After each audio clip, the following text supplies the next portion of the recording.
I apologize, by the way, for my constant recourse in these poems to Greek mythology. It's another thing that I'm constantly unlearning and relearning. And in these poems that I've been writing about light pollution, I've been using the metaphor of light pollution to bring into context experiences of our modern world, like electrical lighting and social media, with the tradition from which I've learned and which I identify the most. I fully believe in the Greek gods, which I think I'm lying, but I'm not sure I am. And the Greek gods continue being metaphors that are alive for me in this context. I was interested to learn, for example, that the social networks described in the Iliad and the Odyssey resemble those we see on social media sites, which helps us to think that they might actually reflect real social relationships. So I wrote this poem about that. It's called Light Pollution Match.com Potlatch. No man is an island. Some men are on islands. Some men are on two. Odysseus flipped his phone away and began to type. Penelope, my darling, I. Calypso came into the room. Phone disappears into pocket on silent. Whisper I you. Come on the drift of the moon. The light flies from our windows and our streets to space. It hits tiny bits of dust, bounces back at the ground, hits your eyes, hits my eyes. Our eyes stare at the dull impeded glow of the skies. Penelope marries a suitor. Odysseus moves into Calypso. Now Sycoa sits on the beach. The stars, they are shining. She thinks. She looks up and counts them. 28. 28 points of light. She thinks, how's that for a metaphor? It's her 28th birthday. Odysseus has messaged her. A million pixels of light in her eyes. A picture of a tripod he drew. When you dressed me and when I sang to you. Say you to me. Clutch to the bits of the truth. I fly slowly now, you see, you know it seems. My voice carried over the waters, hits your ears. My ears strain to hear your voice. My house hums. No island is an island anymore. When Alcinous finally dies, his house is filled with the hum of the fruits of his works. Faces line the benches, flowers line the walls, the alcoves spill out irises, the tripods are full of stew. Odysseus brushes Alcmene's ear with his mouth after kissing her cheek. Your beauty's still the sweetest fruit of all. I loved you when the sky still held only gods. You were divine too, you know, and when I was young, I remember lying awake in the desert well past midnight, millions of stars, clouds of them, uncountable light. All the gods up there are still there, I presume, unless they've been released by light pollution, carried down the light we reflect on ourselves. When I slept, I dreamt your profile. There's another social media type poem called Prometheus to Pandora. You were on your way to a wedding. I'd have seen its traces if we were still friends on Facebook. But if we look past the end, this would have ended already. We were never in a relationship. Never on our way to ending, only ever underway. We still like one another, but we never like one another's posts anymore. I always liked when you posted yourself against me, head into my chest, hair against my neck. How easily I could bend my mouth to your ear, grip its skin with my cartilage, grip its cartilage's ridges across my tongue. Listen, I could whisper. If you listen at the edges of the wedding, you'll hear the traces of what creeps up through the sedges by the currents of electric light. It's still the darkest night of the year. Autumns still end. Life is still always a gift.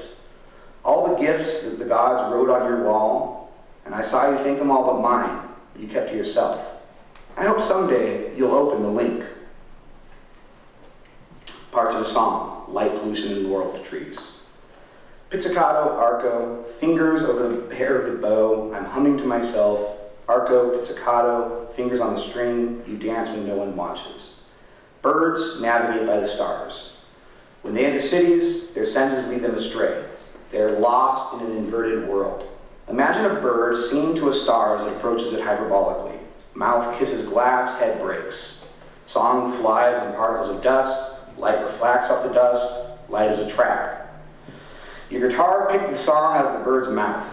What does it sound like? The song of broken birds in an inverted world. But you want vast melodies and soaring words. Melodies navigate by the stars. When they enter cities, their senses hum to life. They are gods in an inverted world. Imagine a guitar kissing a star as it approaches parabolically. Words sing the world, break glass, dust off a viola, reflect on the gods, music is their trap. Daphne's heart beats in the laurel tree that crowns the poet's hair. You can still hear sirens in the panpipe. Gods are predators. They take broken songs from broken girls. Whose trap is this? Guitar and viola, what a fine pair. Chord and melody, footsteps on the stairs.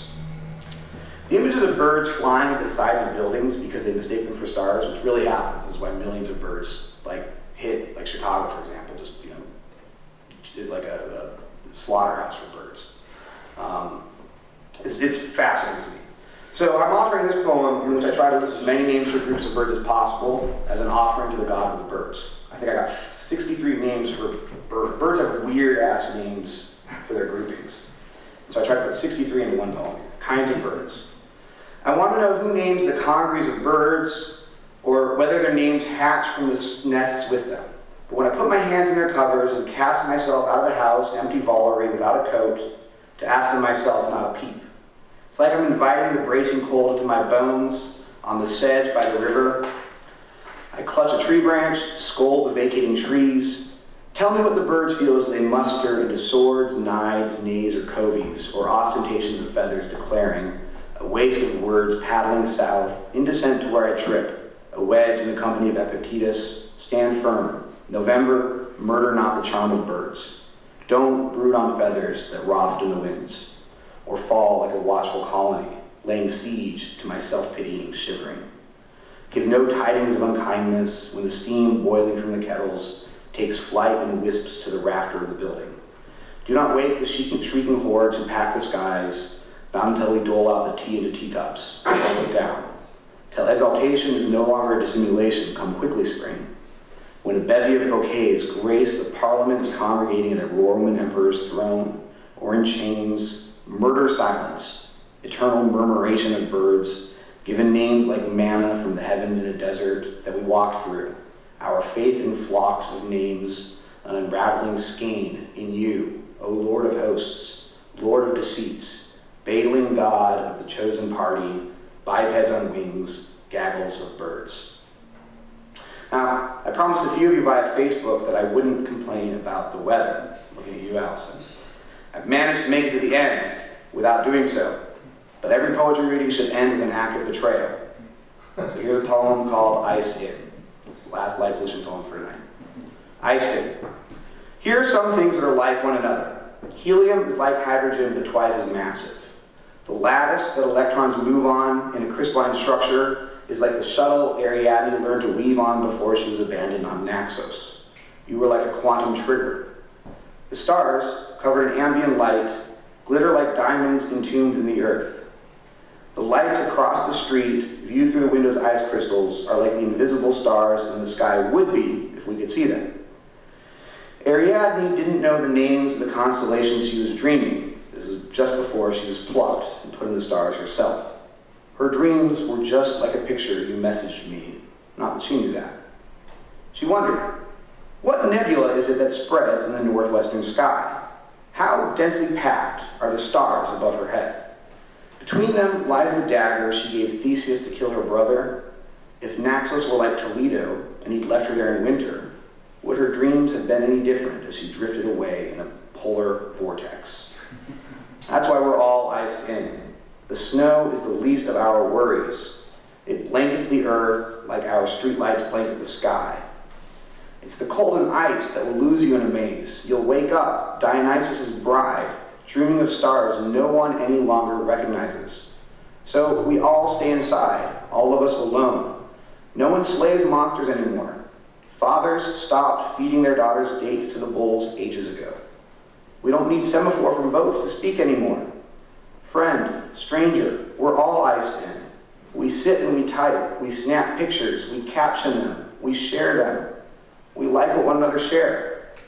When the gods look down, it decides whether we're never alone or we're always alone. And at night we dream we are princesses, nothing but stars for companions. Thank you.